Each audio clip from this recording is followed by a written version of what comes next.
खाटू धाम में तोरण द्वार के पास एक विशाल धर्मशाला में एक भव्य कीर्तन का आयोजन किया गया था।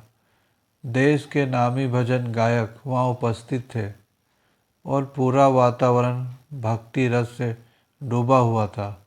हर तरफ शाम नाम की गूंज थी और श्रद्धालु झूम झूम कर भजन में लीन थे। इसी पवित्र माहौल के पास से एक चोर गुजर रहा था। उसका रोज का काम था लोगों की जेब काटना, चेन खींचना और जो मिले उसे चुरा लेना। कीर्तन में भारी भीड़ देखकर उसके मन में ख्याल आया, आज तो अच्छा मौका है, जेब और चेन आसानी से साफ कर लूँगा। वह भीड़ में शामिल हो गया, पर इरादा कुछ और था। नजरें लोगों की जेब पर थी, लेकिन कानों में बाबा के भजन पड़ने लगे। वे वहीं बैठ गया, एक मौके की तलाश में। लेकिन बाबा शाम को कुछ और ही मंजूर था।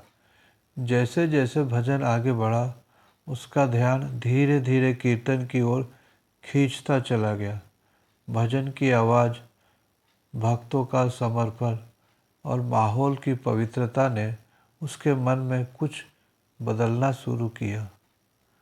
वह ऐसा खो गया कीर्तन में कि उसे यह भी याद नहीं रहा कि वह चोरी करने आया था।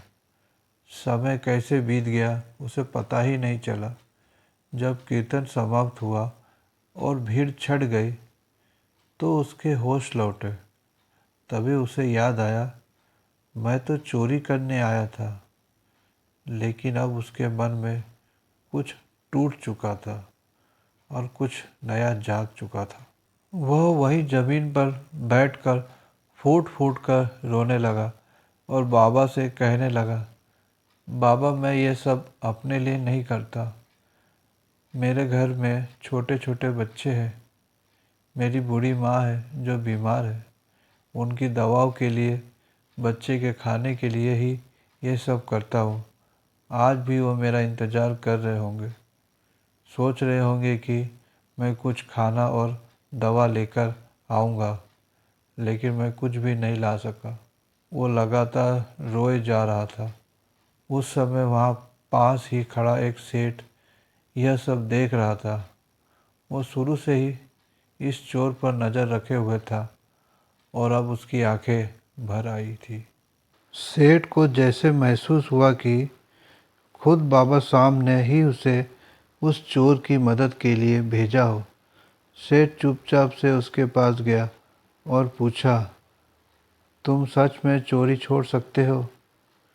चोर आश्चर्यचकित हो गया और सिर झुकाकर कहा, अगर मेरे बच्चे को खाना और माँ को दवा मिल जाए तो मैं कभी ये राह नहीं पकड़ूंगा। सेठ ने बिना कुछ सोचे उस चोर के बच्चे के लिए खाना, कपड़े और बूढ़ी माँ के लिए दवाइयाँ मंगवाई और फिर कहा, मेरी अपनी एक धर्मशाला है, उसमें मुझे एक भरोसेमंद सुरक्षा गार्ड चाहिए। अगर तुम चाहो तो कल से काम शुरू कर सकते हो। ये सुनकर चोर की आंखों में फिर आंसू निकल पड़े, लेकिन इस बार वो आंसू पछतावे के नहीं, आभार और खुशी के थे। उसने हाथ जोड़कर बाबा से कहा, बाबा आपने मेरी ज़िंदगी बदल दी। आज मुझे समझ आया कि आपकी शरण में आने वाला कोई भी खाली हाथ नहीं जाता, चाहे वो कैसा भी क्यों ना हो। वो जान गया था, खाटू वाले श्याम की महिमा अपार है। जय श्री श्याम।